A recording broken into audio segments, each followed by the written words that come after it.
Linda, General, Mr. Secretary, Mr. Leader, all of the distinguished public officials and others that are here. I am exceedingly impressed by the turnout and the tremendous amount of interest that you have in what is going on in Iran, Iraq, and with the people that we are so concerned about. There's a lot to discuss, but let me begin by focusing on the most serious part of this. We are going to discuss today truly matters of life and death.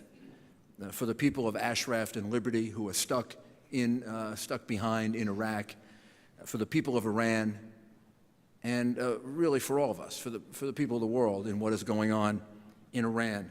What you see to your right is just one example of the slaughter that has gone on inside Iraq. That just happened on September 1st, 2013. 52 Camp Ashraf residents were massacred without any warning. Military officials came in and killed 52 people, injured hundreds and hundreds of people. Those are the faces of the human beings who were destroyed that day. That's not the only attack that has taken place in Iraq. If I have it correct, under the Maliki regime, there have been at least 6 attacks, 3 on Ashraf, 3 on Liberty. In Ashraf, about 99 people killed. Liberty so far, at least 16 killed, 7 hostages taken, and hundreds of people wounded, some of whom die months and months later because of the terrible care that they get in the Iraqi hospital. And you say to yourself, how can this happen in this day and age? How can this possibly happen? Remember, as Linda pointed out, every single one of these people, every single person that you see there on that wall who was slaughtered, who was massacred, had a letter of protection from our government. They were all given a promise of protection by the United States of America. And every single one of them was slaughtered despite that. If we fail to be outraged by it, if the Obama administration fails to be outraged by it, if we as citizens fail to be outraged by it, we have lost our honor. We no longer are a country of honor. We're no longer a country that can be respected. Linda explained how this happened. This is a group, and we'll discuss it over the course of the next period of time in more detail. This is a group that is in opposition to the mullahs, to the religious theocracy of Iran. They believe that government should be overthrown. They believe it should be replaced with a government, and Madam Rajavi, who is the president-elect, outlined those principles very, very well. They believe that government should be replaced with a government that is freely elected, a government that guarantees basic human rights, a government that allows for freedom of religion, a secular government, a government that allows respect and dignity for women. In fact, this organization is run by a woman, and I've worked with this organization for 5 or 6 years now at great length, and many of the significant positions in this organization are held by women. This is an organization that practices what it preaches. It would be so wonderful for the Middle East if an organization like this was able to play a substantial role in government. What a great example for the rest of the Middle East. This is what they stand for. They opposed the Shah. They believed a long time ago. They believed and hoped that a government like I just described would replace the Shah, a secular democracy. That was hijacked by first Ayatollah Khomeini, now Khamenei. We know what happened, the hostages taken. Thousands and thousands and thousands, into the hundreds of thousands of people executed. You saw that in the 70s and the 80s. You saw that on television. You saw the streets of Iran running with blood. That was being done by the people who run Iran today. One of those people that held hostages that held our American hostages, one of those terrorists that held American hostages, this moderate Iranian regime wanted to send to the United Nations as its UN ambassador, Abu Talabi. Can you imagine that? This man also participated in the assassination of a member of this organization in Rome in about 1993. Just think of what a slap in the face, just a slap in the face that was to the United States. Just think of what a slap in the face it was to President Obama, who's seeking to negotiate with Iran and seeking to try to present the picture of a moderate Iran that Rouhani sent as his ambassador to the United Nations. Rouhani, the moderate prime minister, a murderer and a hostage taker and a terrorist. Just sticking it right to us. And it took the United States Congress to stop it with a unanimous vote. I can't remember the last unanimous vote in the United States Congress. We may never get another one. That may be it. But over the last number of years, the organization worked hard to try to overthrow the government of Iran, to try to overthrow the theocracy. There were many ups, many downs. And then came the Iraq War. And a group of these patriots were at Camp Ashraf in Iraq. And when we liberated Iraq, our military came in, and they surrendered their arms to us. They laid down their arms. Now the United States was there, and they were promised protection by the United States government. And the United States government has completely reneged and broken that promise, as have the United Nations, with the hundreds of people that have now been killed. Now you ask yourself, well, why is Iraq allowing this to happen? Why is Iraq, at least 6 times in the last several years, entering Ashraf and Liberty and slaughtering these people? Why are they doing that? Do they just not like them? They're doing it because Iraq, and this would be very hard for the administration to accept this, because it shows that President Obama and Vice President Biden have somehow been able to grasp out of the jaws of victory defeat. They were handed an Iraq in which the surge under the Bush administration and under General Petraeus was working. They were handed an Iraq that wasn't perfect, that was a tremendous number of problems, but moving in the right direction. And President Biden, I see people laughing when I say that name, President Biden was sent to negotiate the status of forces agreement. They might as well have sent no one. And of course, he failed to negotiate it. He walked away with nothing. 0. No American forces left behind.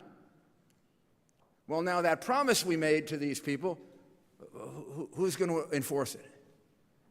And if we leave no forces behind, where is a person like Maliki going to go for his support to Iraq? And what has Iraq become? I hate to say this because we've sacrificed so much in Iraq. What has Iraq become? Iraq has become a client state of Iran. And if Iran wants some of these people killed, which it does periodically, then Iraq, on its own or with the help of Iranian agents, invades Ashraf or Liberty and kills them. And why is it getting worse now? And this gets us to the negotiations over a nuclear Iran, which is so important for the world, not just for the people in that region. The Obama administration likes to present the narrative, and much of the media does, of an Iran that has become somewhat moderate. Rouhani is a moderate, and he is seeking peace, and he is seeking an Iran that will not have nuclear weapons. Now, first of all, you should know, because it isn't reported adequately in the United States, that according to Amnesty International, more people have been killed in Iran under Rouhani than under his predecessor. They're going through a killing spree inside Iran. Last year, they killed over 700 people. This year, they've slaughtered over 200 people. That's inside Iran. So why are they slaughtering people inside Iran? Why are they doing that? Let me read you this.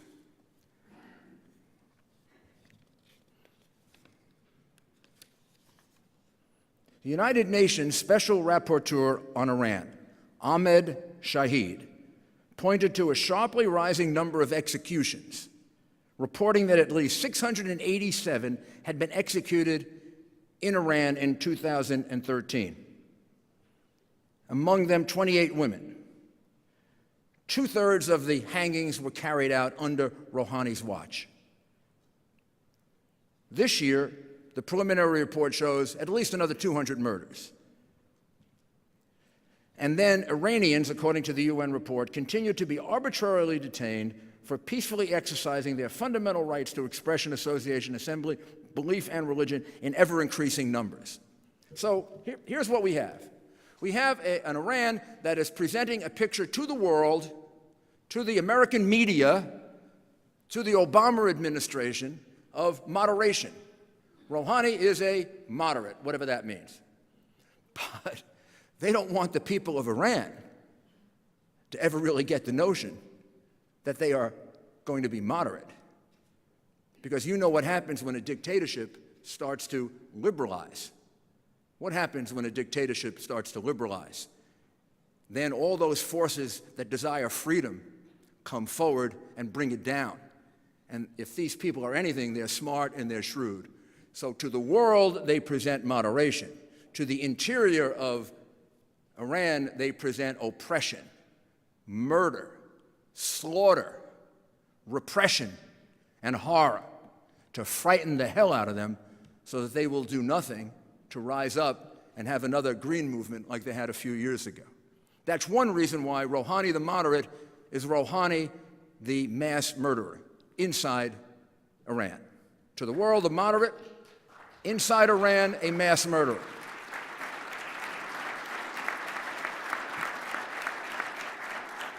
I believe there's a second reason he's doing this, and this is the reason for the increase in the attacks on Liberty and Ashraf and on our people that we're so concerned about, who we want to get out of Iraq. I have a good friend and who I believe is one of the great American philosophers, Yogi Berra. Yogi has an expression called deja vu all over again. We are going through deja vu all over again with these people, which is these negotiations in which they are going to stop enriching uranium. We did this before.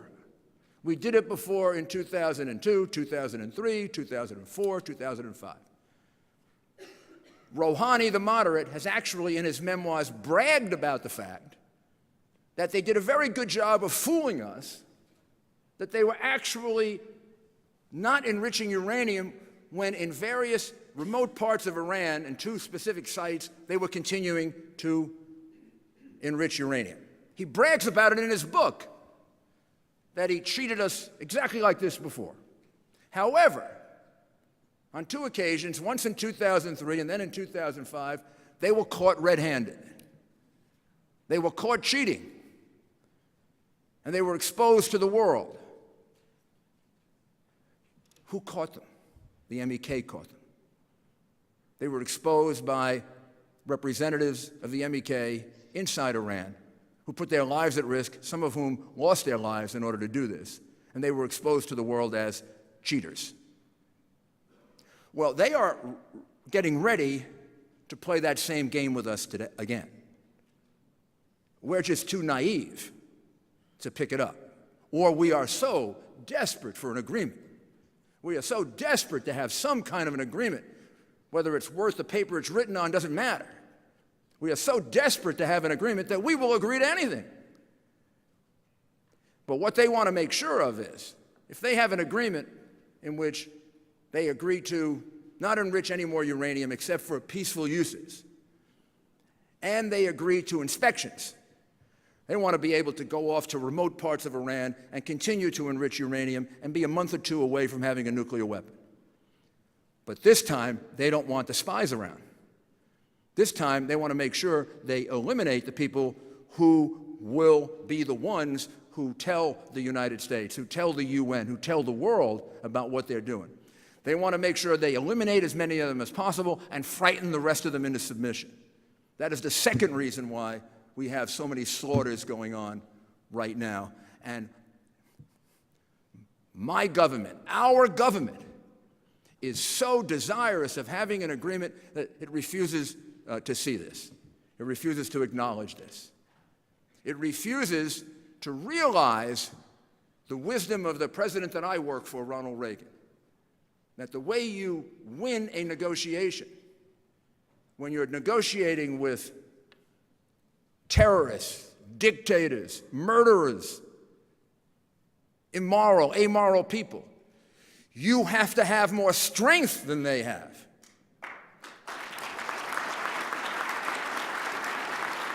You have to have more leverage than they have. There's no doubt that these sanctions drove Iran to the bargaining table. Remember, these sanctions were imposed on President Obama, many of them with President Obama kicking and screaming by the United States Congress. He now claims credit for them, but these are things he didn't want to do. He didn't want to be this tough. Well, these sanctions have driven him to the bargaining table. And then we come away with an agreement that is a complete loss for us.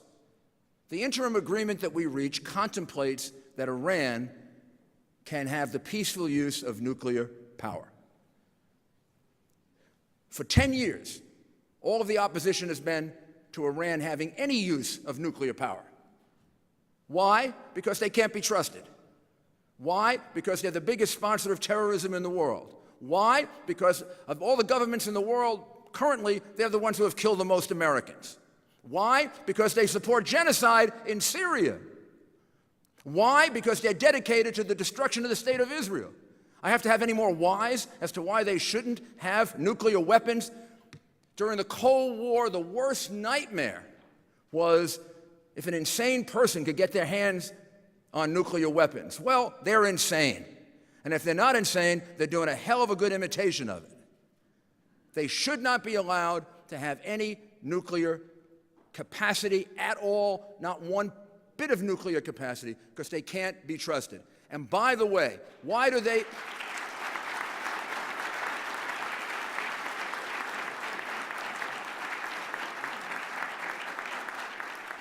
And by the way, why do they need the peaceful use of nuclear power? They have oil. This isn't a country without energy sources. This isn't a country that needs nuclear power for peaceful purposes. And if we need any further indication of it, in a recent interview, CNN's Fareed Zakaria, who doesn't exactly see the problem the way I do, said the following: for the first time, you have the president of Iran unequivocally saying there will be no destruction of centrifuges.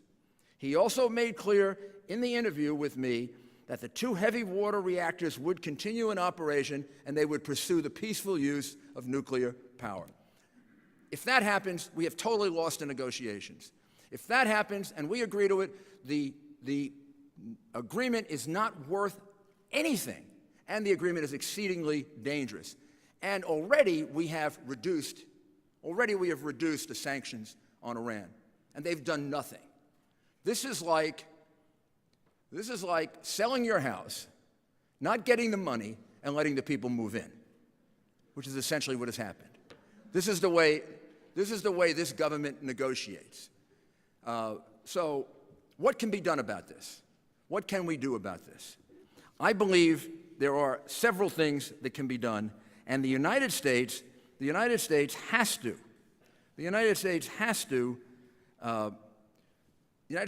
to organize itself to impose this on the president, much the way Ted Cruz and Senator Schumer stopped Obama from allowing Abu Talabi to come to the United Nations by standing up.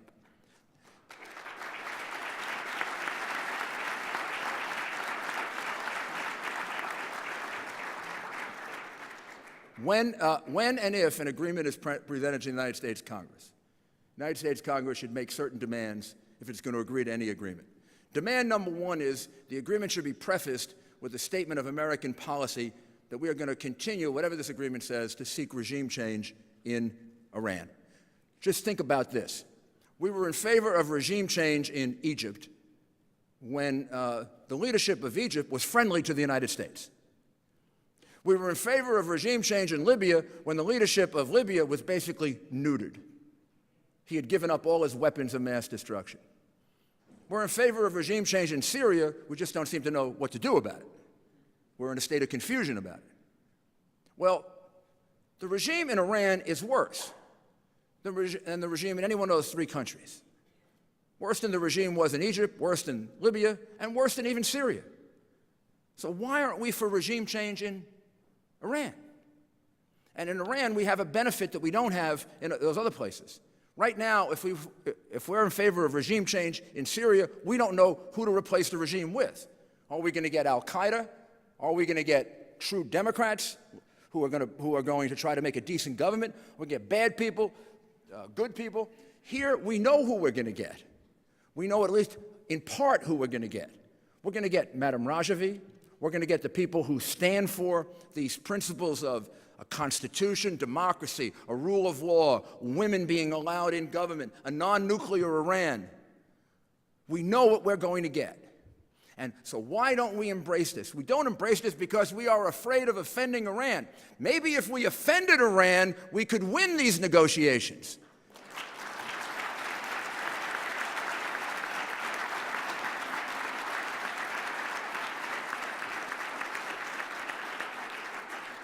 We should insist that any agreement say that Iran can have no nuclear capacity of any kind. None. That Iran must release its political prisoners. And that Iran has to allow very complete, very intense, and very open inspections so that we can be sure that they're living up to the agreement. And this is why we're here, because we want people educated about this. We want people to know this. When the president tries to, what I believe, maybe he doesn't see it this way, but I do, pull a fast one on us with this agreement that is going to allow for the peaceful use of nuclear power, we've got to be ready for it. We've got to be ready to stop it. And most importantly, we have to rise up and we have to redeem the honor of our country. And we have to demand that these people who have been left behind, these people who were promised protection, these people who have so far lost so many people, so many killed, that these people are immediately given refuge in the United States of America. I was in Norway recently. Norway has taken some people. Albania has taken some people. We beg other countries to take these people so that they can live. And every time we deal with this, whether I do or my colleagues, we're constantly faced with, well, what about your country? And I can't tell you how embarrassed I am. I can't tell you how ashamed I am of my country. And I don't want to be ashamed of my country. If we make a promise, then we should keep our promise. We shouldn't be afraid to keep our promise, once again, because we may be offending murderous dictators. Because we want to preserve an agreement that may not even be worth the paper it's written on. I believe we're not redeeming this promise because we're afraid it's going to upset the negotiations. And I say one last time, maybe, just maybe, if once we stood up, if maybe, just maybe, we stood up to these bullies instead of backed down and cowered. Maybe, just maybe, if we said, we are going to take every one of these people out of Iraq and Iran, we don't give a damn what you think. Just maybe we could get an agreement that would mean something.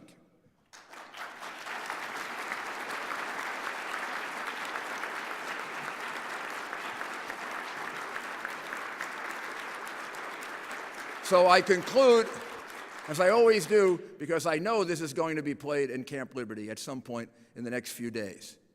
And I want to say a special word to the people in Camp Liberty. You and I are deeply involved in this, and I hope many of you become deeply involved in it. But our lives are not at risk, theirs are. And when the history of Iran is written, and when Iran becomes a free and democratic country, as it will become, I don't know when, it could be sooner, it could be later, it could be much sooner than we think. That's happened before in these situations. It could be somewhat later than we think. But Iran will become a free country. Then